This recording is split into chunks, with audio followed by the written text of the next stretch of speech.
नमस्कार, मैं राहुल रत्नाकर। ईरान के सर्वोच्च नेता की हत्या के बाद विदेशों के नहीं बल्कि भारतीय मूल के मुसलमान भी प्रदर्शन कर रहे हैं। वो लोग सड़कों पर आ गए हैं और अपने धर्म के सबसे बड़े धर्म गुरु को श्रद्धांजलि दे रहे हैं। उनकी आंखों में आंसू है, डर है, खौफ का माहौल है और दिल में एक उम्मीद भी है कि शायद उनके सर्वोच्च नेता का हत्यारा पकड़ा जाएगा और उम्मीद करते हैं कि पकड़ा जाए।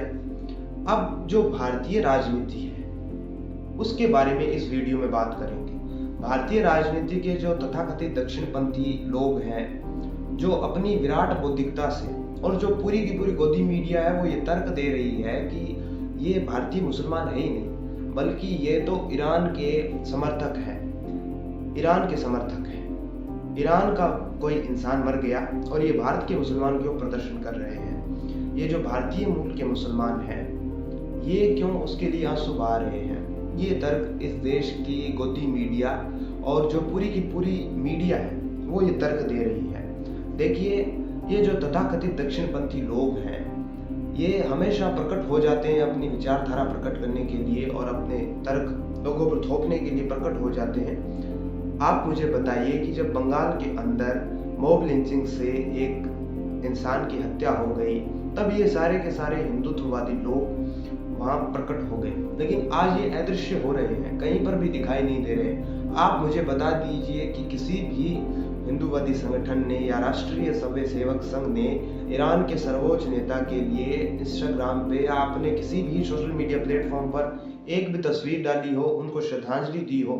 श्रद्धांजलि देने की तो बात दूर की है, इन लोगों ने एक पोस्ट तक नहीं डाली, बल्कि अपने वक्तव्यों में भी या अभियानों में भी ये नहीं कहा कि वहां पर ईरान के सर्वोच्च नेता की हत्या हो गई। इंसानियत के नाते कम से कम एक पोस्ट तो डाल ही सकते हैं। कम से कम इतनी तो नैतिकता और इतनी मौलिकता, इतनी इंसानियत तो आपके भीतर बची होगी या नहीं।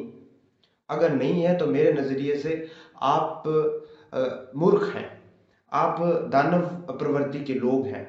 जब इस देश में किसी हिंदू की हत्या हो जाती है, तब ये सबसे पहले प्रकट हो जाते हैं और कहते हैं कि हिंदुत्व की भावनाओं को ठेस पहुंचाई जा रही है, हिंदुत्व खतरे में है, सनातनी खतरे में है, हिंदू धर्म खतरे में है। भला भला बड़े बड़े तर्क देते हैं, बड़ी बड़ी बातें करते हैं, लेकिन इनको बड़ी बड़ी बातें करनी आती है।